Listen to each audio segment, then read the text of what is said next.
September 15, 1944, somewhere near the Moselle River, Luxembourg. 19-year-old George Dramis hunched over his radio equipment in the back of a camouflaged truck. His hand hovered over the Morse code key. Across the river, less than 3 miles away, German observation posts monitored every American transmission. They were listening right now. Dramis took a breath and began tapping. Dot, dash, dot, dash, dot, dash, dash. Each tap had to be perfect. Not just the message, but the rhythm, the spacing, the subtle hesitations that made one operator different from another. He was impersonating Staff Sergeant Miller of the 6th Armoured Division. Miller's fist, his unique Morse code style, was choppy, aggressive, with slightly rushed dashes. Dramis had studied recordings of Miller's transmissions for hours. Now he had to become Miller, because Miller and the entire 6th Armoured Division were actually 200 miles away. And if the Germans realized that, they would discover something terrifying. The 70-mile section of front line that Dramis was defending contained only 500 American soldiers. Dramis was part of the 23rd Headquarters Special Troops. History would call them the Ghost Army. And on this September night, as General George Patton attacked the fortress city of Metz to the south, 500 men with inflatable tanks, sound trucks, and fake radio transmissions were all that stood between the German army and a catastrophic breakthrough. The Germans dismissed it as impossible. American radio operators couldn't fake the intimate details of real unit communications. Morse code fists were as unique as fingerprints, impossible to replicate convincingly. Radio traffic patterns revealed unit sizes, locations, and intentions with mathematical precision. They mocked the very idea that a handful of radio operators could simulate an entire armoured division, until German troops started moving to defend against divisions that didn't exist, until their intelligence reports placed American units exactly where the Ghost Army wanted them, until their counterattacks hit empty fields while real American forces struck elsewhere, unopposed. This is the story of how 300 radio operators changed the course of World War II. Not with bullets, but with dots and dashes. Not through firepower, but through the most sophisticated radio deception operation in military history. They called it spoof radio. The Germans called it impossible. Then they sent their troops exactly where these fake transmissions told them to go, and by the time German commanders realized what had happened, it was too late. Their armies were in the wrong place. Their intelligence was worthless, and the Allies were racing into Germany.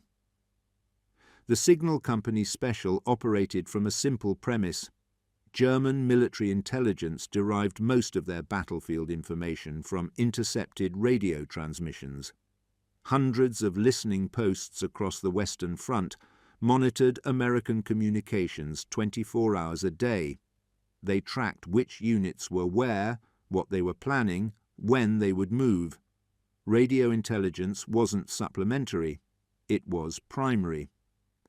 German commanders trusted radio intercepts more than reconnaissance flights, more than agent reports, more than prisoner interrogations, because radio traffic didn't lie, or so they thought. The Signal Company Special consisted of 296 highly skilled radio operators. They were hand-picked for their technical proficiency and their ability to think creatively. Many came from civilian backgrounds in broadcasting and telecommunications. They understood radio not just as a tool, but as a language with subtle dialects. Each radio operator has what's called a fist, their individual style of sending Morse code. Some operators are smooth and rhythmic, others are choppy and aggressive. Some pause slightly before each dash, others rush through their messages with mechanical precision. These patterns are as distinctive as handwriting. Experienced operators could identify colleagues just by listening to their transmissions. German intelligence officers catalogued hundreds of American radio operators by their fists. They knew Sergeant Thompson's smooth style. They recognized Lieutenant Baker's aggressive rhythm. The Signal Company Special's mission was to impersonate these operators so perfectly that German intelligence would never detect the deception. It was considered virtually impossible. Training began at Fort Knox in early 1944. The men practiced mimicking different radio operators hour after hour. They studied recordings of real transmissions. They analyzed the timing between dots and dashes. They learned to adjust their hand pressure on the key to match different operators' styles. The instructors explained the science behind operator identification. Every person's nervous system works slightly differently. Some people's reflexes are faster, creating crisp, short taps. Others have slower reflexes, creating dragging, elongated signals. Hand tremors, finger pressure, wrist stiffness, all created distinctive patterns. Some operators were called choppers because they hit the key with stiff wrists. Others were smooth, their signals flowing like music. Some paused fractionally before dashes. Others rushed through transmissions with mechanical precision. The Signal Company operators had to internalize dozens of different styles. They practiced switching between operators seamlessly. 1 hour they'd be Sergeant Miller with his aggressive, choppy style. The next hour they'd become Lieutenant Harrison with his smooth, rhythmic transmission. They practiced until their muscles remembered each operator's patterns, until they could replicate specific fists without conscious thought. Beyond individual fists, they had to master radio traffic patterns. Every military unit followed predictable communication routines. Morning situation reports at 0800 hours, logistics coordination mid-morning, intelligence updates afternoon, command directives evening. Between scheduled transmissions, units sent dozens of routine messages, supply requests, maintenance reports, personnel transfers, weather observations. Each message type had standard format and language. German intelligence officers knew these patterns intimately.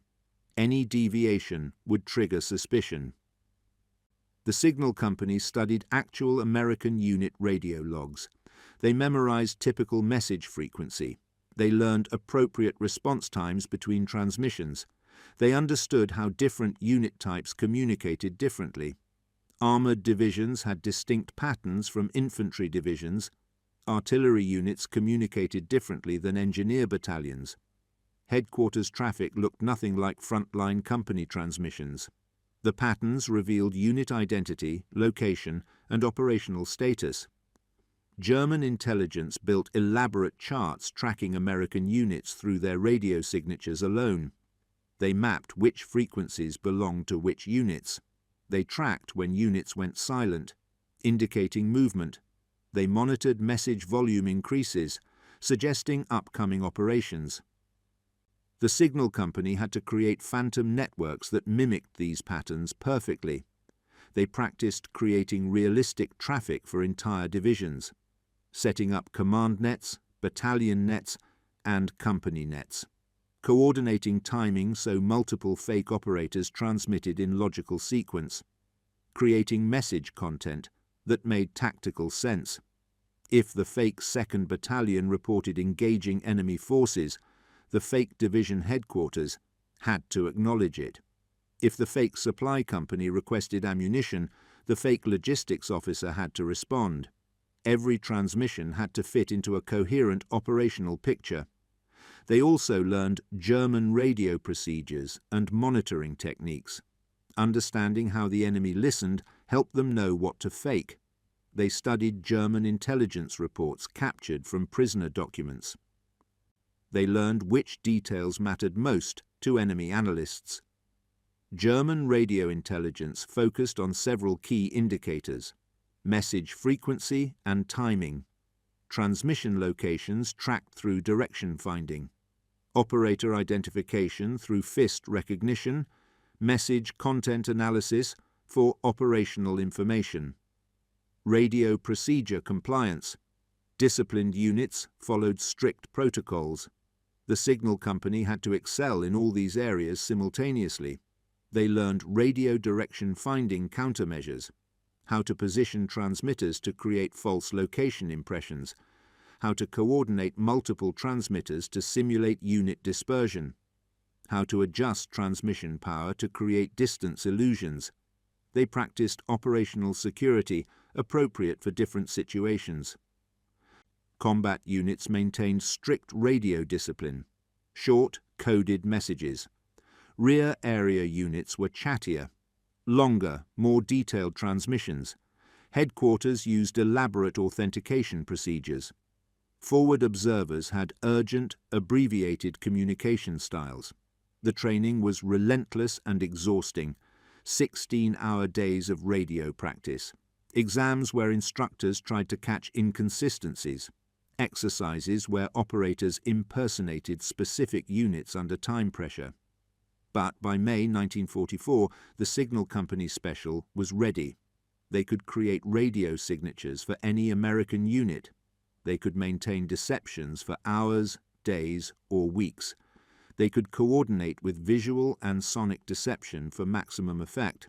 And, most importantly, they understood that German intelligence officers' lives depended on accurate radio intelligence, which meant those officers would believe what the radio told them, even when it was completely false. They deployed to England as part of the 23rd Headquarters Special Troops, the Ghost Army. The unit arrived in early May 1944, just weeks before D-Day. While other components handled visual deception with inflatable tanks and sonic deception with recorded sounds, the signal company provided the foundation. As one Ghost Army officer put it, "Radio was the stage setter. We were the silent orchestra underneath the musical on the stage." The inflatable tanks were impressive. The sound trucks were dramatic.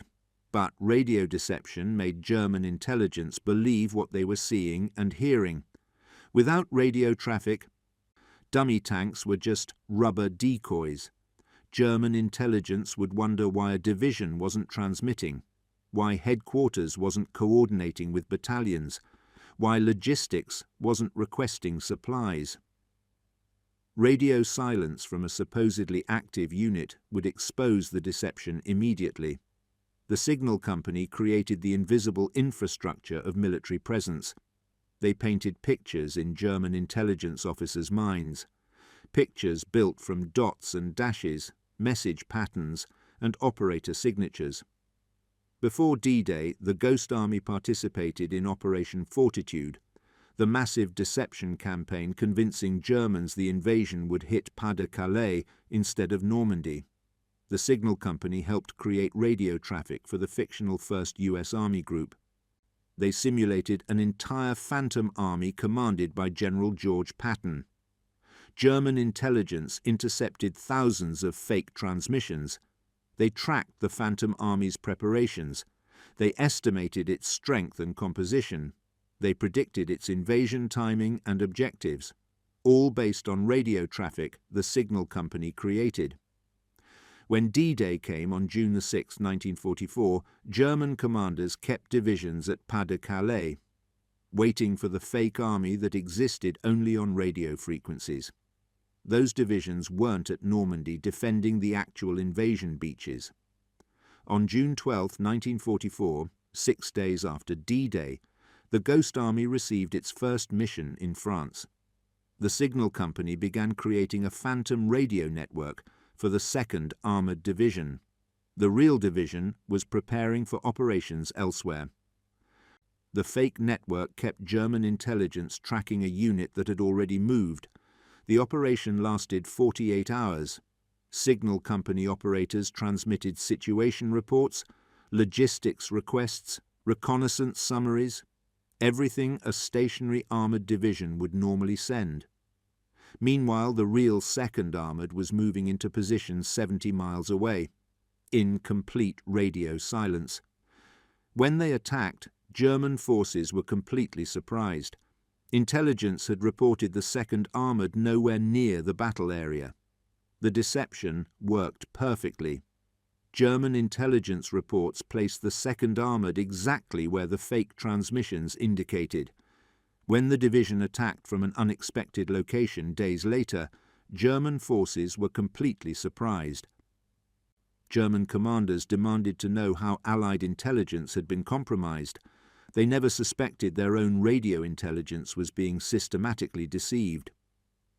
Over the following weeks, the Ghost Army conducted Operation Brittany. The mission helped conceal General Patton's breakout from Normandy.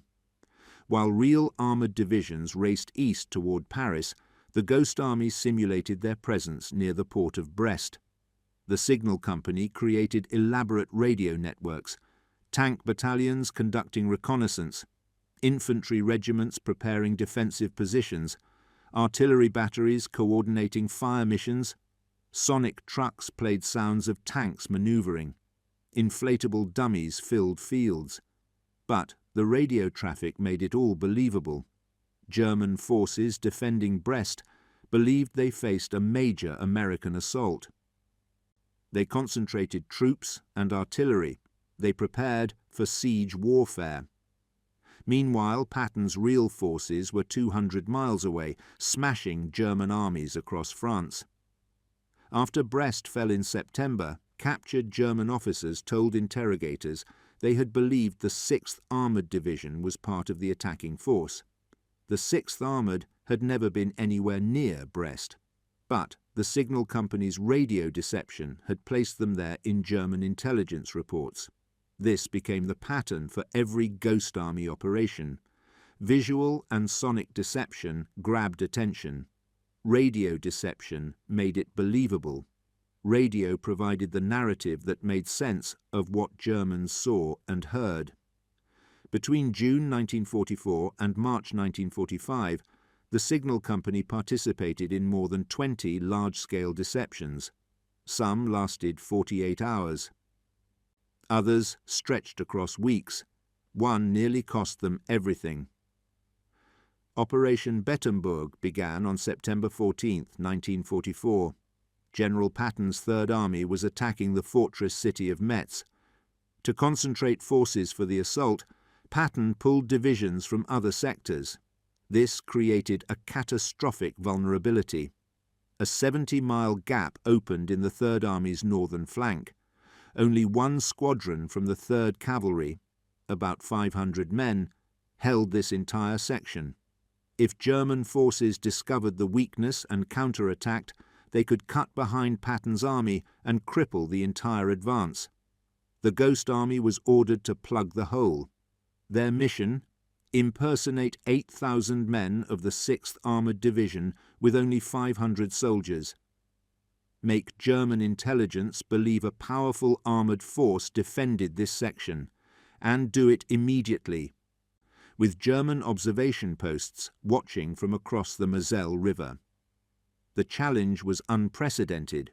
Previous Ghost Army operations lasted 2 or 3 days while real units moved into position. But the 83rd Infantry Division, which was supposed to replace the Ghost Army, was delayed.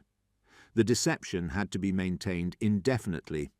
Every day increased the odds of discovery. The Signal Company created an elaborate radio network simulating the 6th Armoured Division's 3 combat commands: Combat Command A, Combat Command B, and Combat Command Reserve. Each command had multiple battalions. Each battalion had multiple companies. Each level required appropriate radio traffic. They transmitted routine situation reports at scheduled intervals. 0800 hours. Morning situation summary to division headquarters. 1200 hours. Logistics status update. 1800 hours. Evening intelligence report. 2200 hours. Final situation report before nightfall. Between scheduled reports they sent dozens of routine messages. Supply requisitions for fuel and ammunition. Maintenance reports on vehicle readiness. Personnel transfers between companies. Reconnaissance patrol summaries. Weather observations. Every message had to fit the operational picture.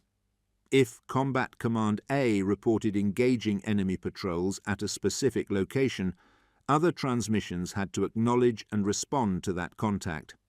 Division headquarters had to request clarification. Artillery battalions had to offer fire support.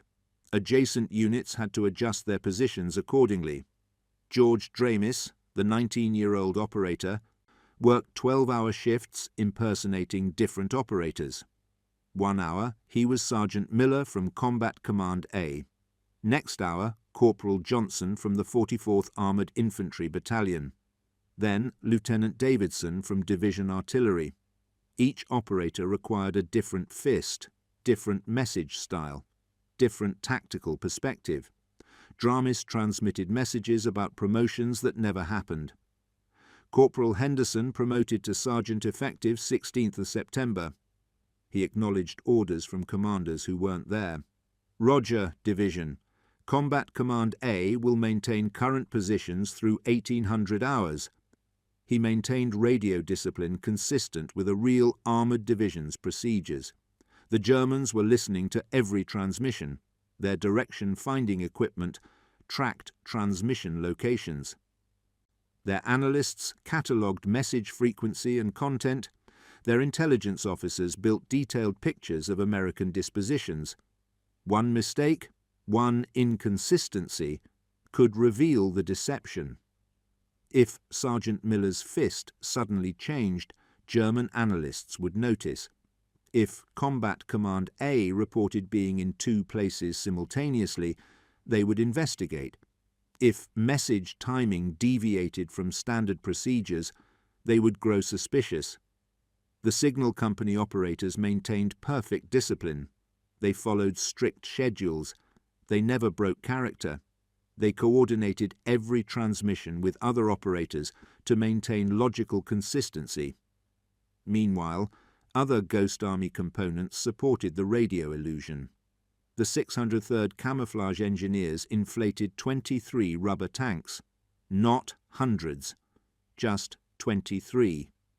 Because German aerial reconnaissance was minimal, more decoys would risk discovery by ground observation. The engineers positioned the inflatable tanks in realistic tactical formations, tank platoons of 4 or 5 vehicles, spaced appropriately for defensive positions, with appropriate camouflage, imperfect as real units would have. They used bulldozers to create tank tracks in the mud. The tracks led from bivouac areas to defensive positions. From a distance, the evidence of heavy armoured vehicles was convincing. The 3122nd Signal Service Company positioned their sonic trucks along the front. For 4 consecutive nights, they broadcast recordings of tank movements, the rumble of engines, the clank of treads, the grinding of gears, the squealing of brakes. The recordings had been made at Fort Knox. Bell Laboratories engineers had designed special microphone arrays. They positioned microphones in circles to capture sounds from all directions. This prevented Doppler effect distortions that would reveal recordings. The sonic operators studied terrain and weather carefully. Wind carried sound differently depending on speed and direction. Temperature affected how far sound travelled. Terrain features, hills, forests, buildings, absorbed or amplified specific frequencies. They adjusted speaker volume and positioning for maximum effect. On clear, cold nights, they reduced volume because sound carried farther. When wind blew toward German positions, they used more directional speakers. When forests muffled sound, they increased bass frequencies that penetrated foliage better. In the moonless September nights, the sounds seemed terrifyingly real. German listening posts heard exactly what radio intelligence was reporting, a major armoured formation. The Ghost Army also deployed special effects, their term for human deception. Officers and enlisted men drove into nearby towns wearing 6th Armoured Division patches. They drank in bars, they ate in restaurants, they talked, carefully, following scripts, about their unit's movements and strength. The scripts were designed to seem like careless soldier talk, complaining about officers, bragging about their unit's equipment, speculating about upcoming operations. "Did you hear Combat Command B is getting those new 76mm guns? I heard we're staying here another week while they bring up supplies. My buddy in the 44th Infantry says we're going to push across the Moselle soon." Local civilians heard the conversations. Some were certainly German sympathizers who would report the information. That was exactly what the Ghost Army wanted. The deception targeted every German intelligence method simultaneously. Radio intercepts suggested the 6th Armoured was there. Sonic reconnaissance confirmed it. Agent reports verified it. Limited visual observation didn't contradict it. German intelligence concluded the sector was strongly defended, but the Ghost Army knew how precarious their position was. They operated within 3 miles of German positions. If enemy forces probed the line aggressively, they would discover the truth. 500 men with rubber tanks couldn't stop a determined attack. The Ghost Army's defensive capabilities were minimal. Their largest weapons were 50 caliber machine guns, adequate for security, useless against armoured assault. The 406th Combat Engineers provided security, but they were engineers, not infantry. They had no artillery support, no tank destroyers, no anti-aircraft guns. If German forces attacked in battalion strength, the Ghost Army would be overrun in minutes. Lieutenant Bob Conrad summarized their situation bluntly. "There was nothing between us and the Germans but our hopes and prayers." German patrols of 20 men or more began crossing the Moselle at night. They were probing American defences, looking for weak points. Some patrols penetrated within a mile of Ghost Army positions. Telephone wires laid by the signal company were found cut. The wires connected radio trucks and coordinated the deception. If Germans discovered what the wires connected, the entire operation would be exposed. Ghost Army soldiers laid new wires under cover of darkness. They established backup communication methods. They prepared to evacuate, if discovery seemed imminent. Sergeant Bob Tompkins recorded in his diary, "Heine patrol reported about 3 or 4 miles away. Everybody nervous. Hope the rubber holds out longer than our nerves." The signal company continued their transmissions despite the danger. Every morning, George Dramis and dozens of other operators sat at their radio keys. Their trucks were prime targets. Radios created electronic signatures German direction finders could locate. But without radio traffic, the deception would collapse instantly. They transmitted routine messages while German patrols searched for them. They maintained perfect operator discipline while artillery shells fell nearby. They kept the Phantom 6th Armoured Division alive through sheer professionalism. Every night, sonic trucks broadcast tank sounds. The operators knew those sounds drew German attention.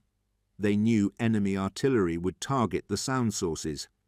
They positioned their trucks, played the recordings, and hoped German shells would miss. Every day, inflatable tanks sat in open fields, visible to German observation posts, drawing artillery fire. The camoufleurs rushed out between barrages to patch holes with bicycle repair kits. Every morning, George Dramis and the other radio operators continued their transmissions. Every night, sonic trucks broadcast tank sounds. Every day, the danger increased. General Patton himself felt the pressure. In a letter to his wife dated September 21st, he wrote, "There is one rather bad spot in my line, but I don't think the Huns know it. Hiding it now by the grace of God and a lot of guts." Colonel James Polk, whose 3rd Cavalry actually held the line alongside the Ghost Army, wrote to his wife, "When I tell some of the tales of this business, when all of this is over, the present situation will be just unbelievable." I have command of the damnedest army that has ever gotten together. Operation Bettembourg was scheduled to last 2 days. It stretched to 8 days. Finally, on September 22nd, the 83rd Infantry Division arrived to hold the line properly. The Ghost Army pulled out under cover of darkness. Only after the war did Allied intelligence learn the full result.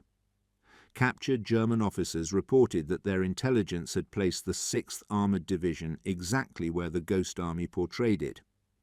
German commanders reinforced the Moselle sector with 20 to 50 artillery pieces to counter the perceived armoured threat. Those artillery pieces and the troops supporting them were pulled from other sectors, which meant they weren't defending against real American attacks.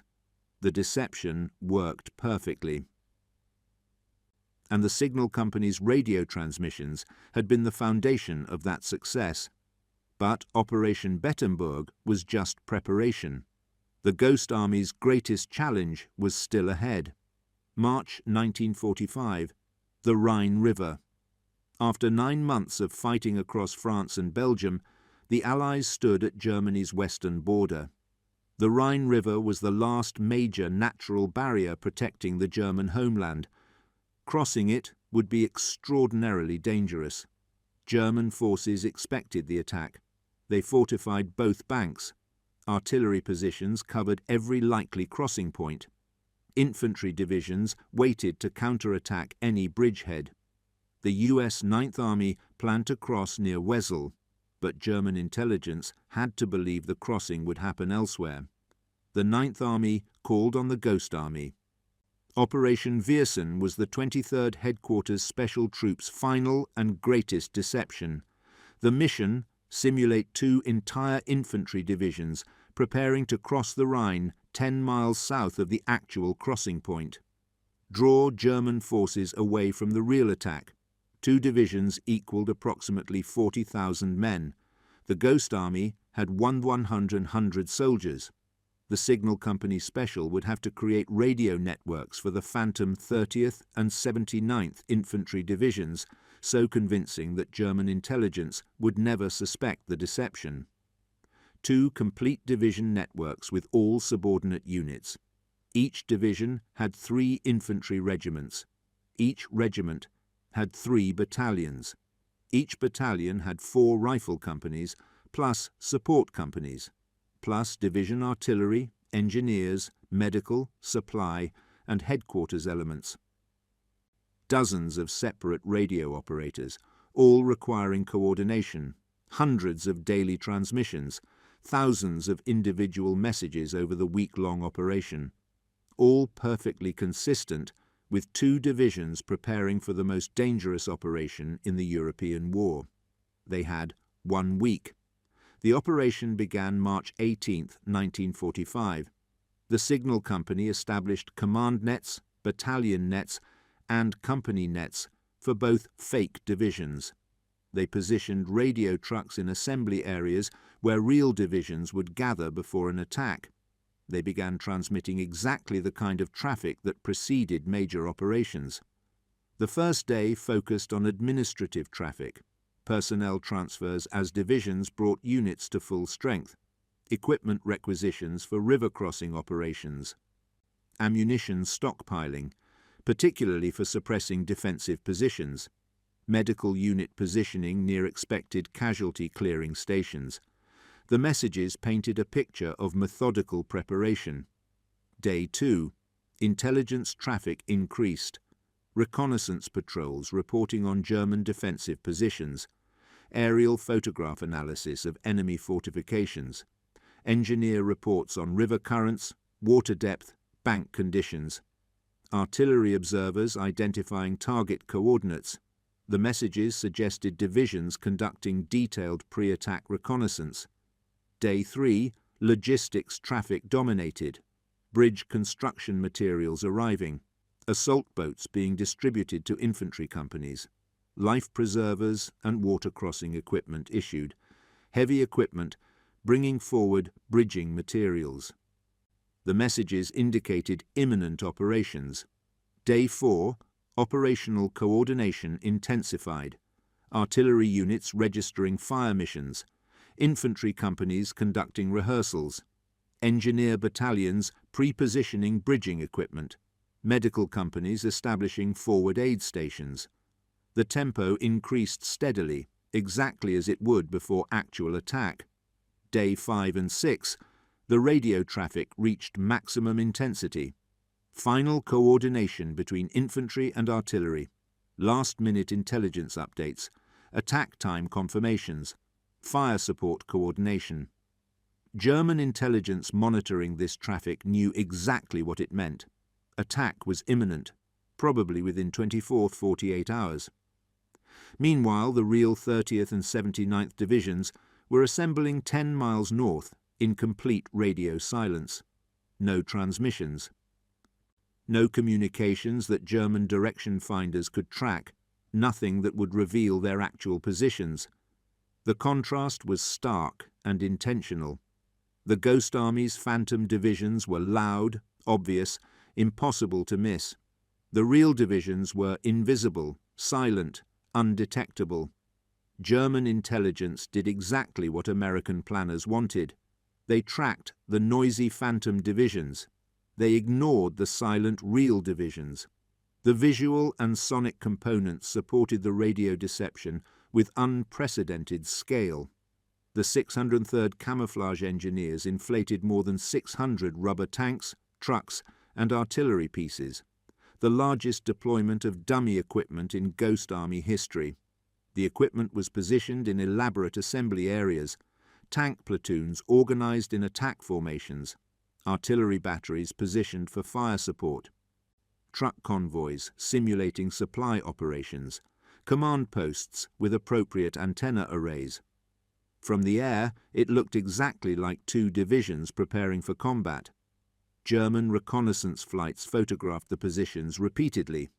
Their photo analysts confirmed radio intelligence, 2 American divisions gathering for Rhine crossing. The Sonic Company worked around the clock. They had recorded every sound associated with major operations. Truck convoys arriving with supplies, engineers assembling bridge sections, tanks moving into attack positions, infantry companies marching to forward positions, artillery batteries conducting fire missions. At night, they played recordings of trucks arriving with supplies, the rumble of dozens of heavy vehicles, the sounds carried for miles, reaching German observation posts. During the day, they broadcast sounds of heavy construction, pontoon bridges being assembled, roads being improved for heavy traffic, supply dumps being organized, the banging, sawing, hammering sounds of large-scale engineering work. The sonic deception was so realistic that German intelligence reported exact locations of bridge assembly areas where no actual bridges existed, only speakers broadcasting construction sounds. Engineers bulldozed roads and cleared staging areas. The activity created dust clouds visible from German positions. It looked exactly like the frenetic activity preceding major operations. Real engineering units attached to the Ghost Army assembled actual sections of pontoon bridge. They positioned them conspicuously near the fake crossing site. Not enough sections for functional bridges, but enough to convince German observers that bridge construction was underway. From German observation posts across the Rhine, everything appeared authentic. Ghost Army officers established multiple phony headquarters, division headquarters with appropriate command tents and communications equipment, regiment headquarters with proper organizational structures, battalion headquarters positioned at appropriate distances from front lines.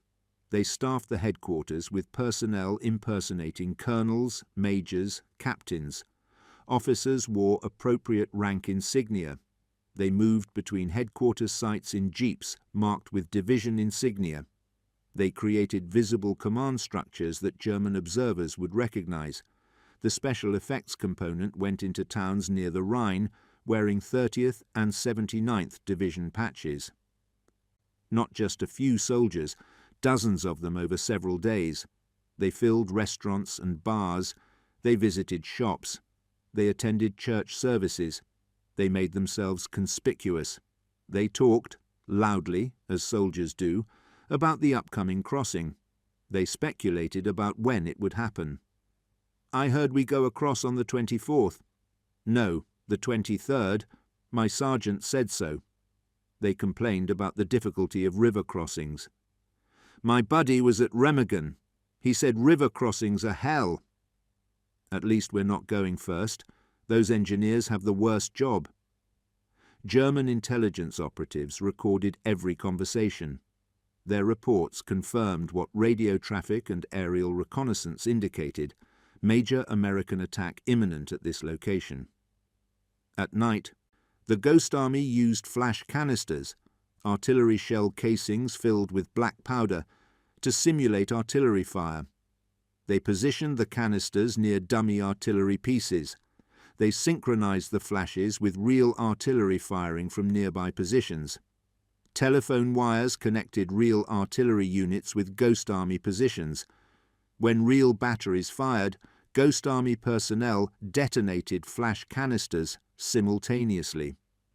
From across the Rhine, it looked like dozens of artillery pieces conducting fire missions, preparing the battlefield for infantry assault. The Germans responded exactly as hoped. They shelled the dummy positions heavily. German artillery fired hundreds of rounds at Ghost Army positions. When rubber tanks were hit, Ghost Army soldiers rushed out under fire to patch them with bicycle repair kits. The tanks had to keep looking intact. If they deflated, German observers would realize the deception. German reconnaissance flights photographed the assembly areas multiple times daily. Their photos showed exactly what Allied planners wanted them to see. 2 divisions in late-stage assault preparation, vehicle densities consistent with major operations, activity patterns indicating imminent attack. German radio intelligence intercepted the signal company's fake traffic. Their analysts catalogued the Phantom Division's radio patterns. They tracked unit movements through transmission locations and direction-finding triangulation. They monitored the increasing tempo of radio traffic that always preceded major operations. German intelligence reports to higher headquarters described 2 American divisions preparing to cross the Rhine at the Ghost Army's location. They estimated attack date. They identified participating units by regiment and battalion. They calculated American force strengths and capabilities.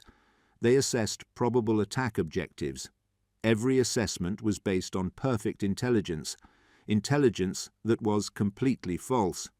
Every intelligence source confirmed what German commanders suspected. Radio intercepts showed it. Aerial reconnaissance verified it. Agent reports corroborated it. Prisoner interrogations didn't contradict it. The Americans would cross the Rhine at the Ghost Army's location. German forces concentrated there. Artillery battalions repositioned from other sectors. Infantry reserves moved into defensive positions across from the Phantom divisions. Engineers prepared demolitions on bridges and approach roads. Ammunition stockpiles moved to support extended defensive operations. The German defensive response was exactly proportional to a genuine 2-division attack, which meant it was catastrophically disproportional to the actual threat: 100 men with rubber tanks. On March 23rd, the 9th Army attacked, 10 miles north of where German forces waited. The real 30th and 79th Infantry Divisions, which had assembled in complete radio silence, crossed the Rhine with minimal opposition. German defences were elsewhere, focused on divisions that didn't exist. The operation was devastatingly successful. American forces established bridgeheads with astonishingly low casualties. The crossings that should have been bloodbaths became manageable operations. Post-operation intelligence confirmed the deception's effectiveness. A captured German intelligence overlay showed the 79th Division positioned exactly where the Ghost Army had portrayed it. The document had completely lost track of the 30th Division. German commanders reported the American attack came as complete surprise, despite knowing a Rhine crossing was imminent.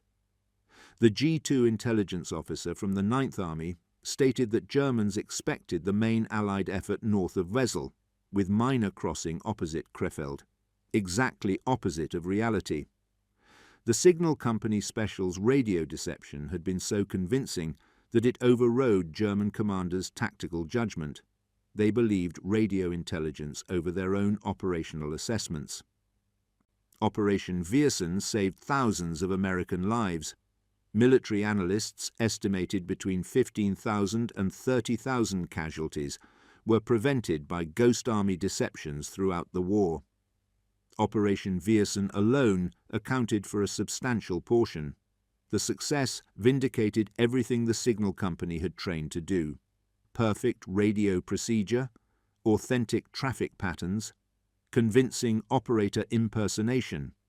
They had executed the most sophisticated radio deception in military history. 3 Ghost Army soldiers died during the war. Dozens more were wounded. They operated dangerously close to front lines, often within a quarter-mile of German positions. If the Germans had discovered the deception during operations, the consequences would have been catastrophic. The Ghost Army had no combat power. They couldn't defend themselves against serious attack, and if captured, they possessed detailed knowledge of Allied deception techniques. They were forbidden from keeping diaries or records. They couldn't tell anyone, including family, what they did. Most soldiers in the 23rd didn't even know the full scope of their own unit's missions. Operational security was absolute. Even within the Ghost Army, information was compartmentalized. Radio operators knew what transmissions they sent, but not why. Visual deception personnel knew they inflated rubber tanks, but not where real units were going. Sonic operators knew they played recorded sounds, but not what operations those sounds were covering. Officers planned operations, but only a handful knew the complete strategic picture. Everyone else operated on need-to-know basis. This compartmentalization protected the deception. If captured, individual Ghost Army soldiers couldn't reveal information they didn't have. They might know about inflatable tanks or recorded sounds, but they couldn't describe the full methodology, the coordination between components, the strategic applications. George Dramis spent the entire war sending fake radio messages without understanding the strategic picture. He knew he was impersonating other operators. He knew his transmissions were supposed to confuse the Germans. But he didn't know which real operations he was supporting. He didn't know if his fake transmissions actually worked. He and fellow operators compared notes and scratched their heads. Why did we do this? Why did we do that? We guessed at it, pretty much, he recalled decades later. They trusted that someone somewhere understood the bigger plan. They followed orders precisely. They maintained perfect operational discipline, and they hoped their work mattered. The secrecy wasn't just wartime operational security. After the war ended in July 1945, the Ghost Army was deactivated on September 15th. Their equipment was transferred to training programs at Army bases. The inflatable tanks became training aids for camouflage courses. The sound recording equipment went to psychological warfare schools, but their operations remained classified, completely classified, not just restricted, buried. The men went home and said nothing. They received no special recognition, no campaign ribbons specifically for Ghost Army service, no public acknowledgement of what they'd accomplished. They were strictly ordered never to discuss their wartime service, not with family, not with friends, not with other veterans. The classification order was open-ended, no declassification date specified. Bill Blass became a famous fashion designer, never mentioning his Ghost Army service. He told friends he'd been in the army, stationed in Europe. He never explained what he actually did. Ellsworth Kelly became a celebrated abstract artist, his wartime deception work unknown. His art showed influences from his wartime experiences, the shapes, the perspectives, the manipulation of space. But he never connected his art to his secret military service. Art Kane became a renowned photographer, his radio operator days a secret. He photographed jazz musicians, celebrities, cultural icons.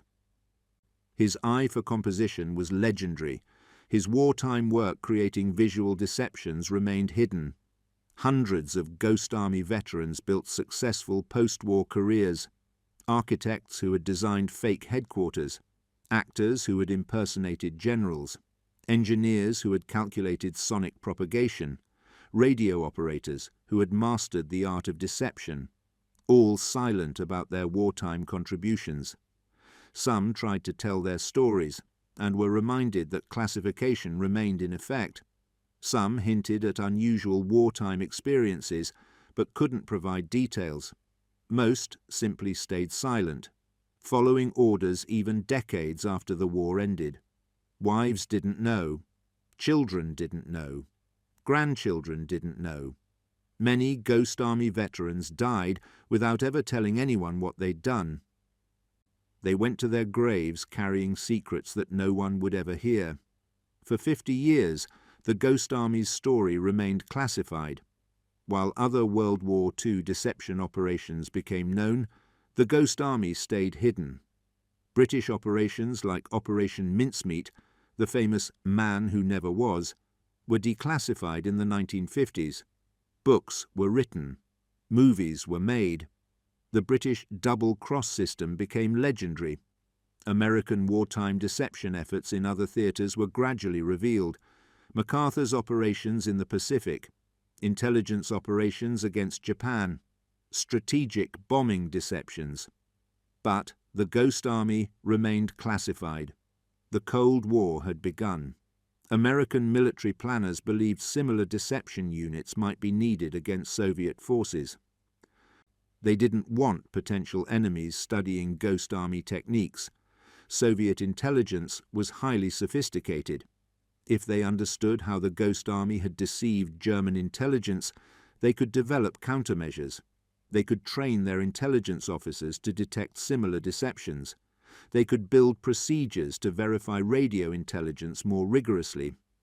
Keeping the Ghost Army classified protected future American deception capabilities. The irony was profound. The Ghost Army had helped win World War II. Their techniques had saved thousands of lives. Their innovation had changed military doctrine. But they received no recognition because their success made them too valuable to reveal. Only in 1996, 51 years after the war ended, were Ghost Army operations finally declassified. The Cold War had ended. The Soviet Union had collapsed. Military deception techniques had evolved far beyond 1940s radio spoofing. The secrets could finally be told. By then, many veterans had died. Of the 1,100 men who served in the Ghost Army, fewer than half were still alive. Many had died never knowing if they could tell their stories. Some had kept the secret so long they'd almost forgotten the details themselves. Their families began piecing together the truth. Children and grandchildren learned for the first time what their fathers and grandfathers had actually done during the war. The veterans who survived could finally speak openly. Rick Beyer, a filmmaker and author, began interviewing surviving Ghost Army members in the early 2000s. He tracked down veterans across the country. He collected their stories, their artwork, their memories. Many veterans were relieved to finally share experiences they'd carried alone for decades. Beyer produced a documentary in 2013 titled The Ghost Army. It aired on PBS. It introduced the story to a generation of Americans who'd never heard of the unit. He co-authored a book with Elizabeth Sales, The Ghost Army of World War II. They compiled photographs, artwork, personal accounts, operational records. The book became the definitive history of the unit. Veterans' families began campaigning for recognition. The Ghost Army had saved thousands of lives. They'd earned recognition equal to combat units, but they'd never received it. Representative Annie Custer of New Hampshire championed their cause in Congress. Her father had served in the Ghost Army. She'd grown up hearing hints about his service, but never understanding the full story. Senators Ed Markey, Susan Collins, and Richard Blumenthal co-sponsored legislation. Veterans' organizations supported the effort. The National World War II Museum endorsed the recognition. The campaign took years. Legislative process moved slowly. But the case was compelling. The Ghost Army had conducted more than 20 major deceptions. They'd operated under fire, closer to enemy lines than most support units. 3 of their members had been killed, dozens more wounded. Military analysts estimated their deceptions saved between 15,000 and 30,000 American lives. Operation Viersen alone prevented thousands of casualties during the Rhine crossing.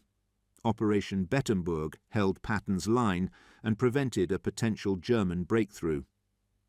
On February 1, 2022, 77 years after Operation Viersen, President Biden signed the Ghost Army Congressional Gold Medal Act, Congress's highest civilian honor. Recognizing unique and highly distinguished service in conducting deception operations in Europe during World War II. The medal itself wasn't awarded immediately. Congress required time to design and strike the medal, to plan an appropriate ceremony, to invite surviving veterans and their families. On March 21, 2024, 79 years after Operation Viersen, the ceremony was finally held at the United States Capitol, in Emancipation Hall, beneath the Capitol Dome. 3 surviving Ghost Army members attended: Bernard Bluestein, 100 years old; Seymour Nussenbaum, 100 years old; John Chrisman, 99 years old. They were the last. Only 7 Ghost Army veterans were known to still be alive by 2024. 4 were too ill or frail to travel. These 3 represented all the others who couldn't be there. They accepted the medal on behalf of 100 men who'd served, on behalf of hundreds who'd died without recognition, on behalf of families who'd never known the truth. Speaker of the House, Mike Johnson, hosted the ceremony. Veterans' families filled the hall. Military officials attended. Historians documented the moment. George Dramis, who had passed away earlier, never lived to see the recognition.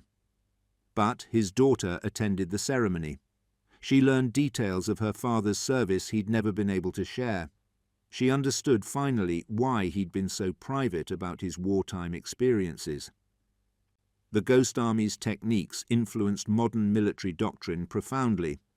Today's U.S. Army information operations and psychological operations units trace their lineage to the 23rd Headquarters Special Troops. They use the Ghost Army patch as an unofficial emblem. They study Ghost Army operations in their training. They apply principles pioneered 80 years ago to 21st century warfare.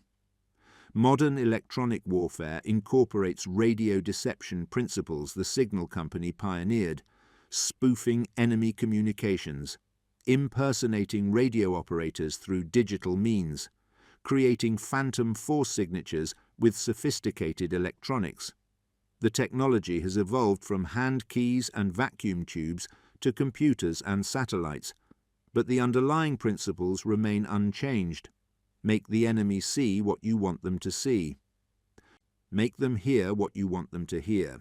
Make them believe what you want them to believe. Then exploit their false assumptions. The Ghost Army proved that information warfare could be as decisive as firepower. That deception, properly executed, could save more lives than armor and artillery. That creativity and innovation could overcome material disadvantage. In 1945, a US Army analyst studying Ghost Army operations wrote, "Rarely, if ever, has there been a group of such a few men which had so great an influence on the outcome of a major military campaign." That assessment proved prophetic. 80 years later, military analysts still study the Ghost Army as a case study in effective deception. War colleges assign Ghost Army operations as required reading. Joint Chiefs of Staff publications cite Ghost Army techniques. Pentagon doctrine incorporates Ghost Army principles. The lessons endure. Understand how your enemy collects intelligence. Target all their collection methods simultaneously. Coordinate deception across multiple domains. Maintain perfect consistency across all deceptive elements. Never break character until the operation concludes. These principles work whether the technology is vacuum tube radios or quantum encryption, whether the medium is Morse code or digital networks, whether the battlefield is physical or cyber. The Ghost Army's greatest lesson transcends technology. Humans interpret information through assumptions and expectations. If you understand those assumptions, you can manipulate interpretation. If you control interpretation, you control decision-making. If you control enemy decision-making, you've won without fighting. In 1945, a US Army analyst studying Ghost Army operations wrote, "Rarely, if ever, has there been a group of such a few men which had so great an influence on the outcome of a major military campaign." The Germans had sophisticated intelligence operations. They monitored radio communications extensively. They analyzed traffic patterns meticulously. They trained their analysts to detect deception. But they made a fatal assumption. They believed radio traffic couldn't be faked convincingly. They trusted that Morse code operators' unique fists were impossible to replicate. They assumed radio intelligence provided objective, reliable information. The signal company special exploited that assumption ruthlessly. 300 radio operators changed the strategic balance in Western Europe. They made German intelligence see phantom armies. They caused German commanders to position forces against threats that didn't exist. They enabled real Allied operations to succeed with minimal casualties.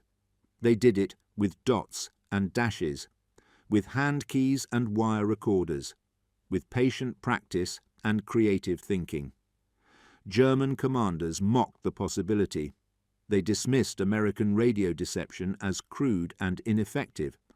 They believed their intelligence analysts could detect any fakery, until their troops moved to defend against phantom divisions, until their reinforcements went to the wrong sectors, until American forces appeared where German intelligence said they couldn't be.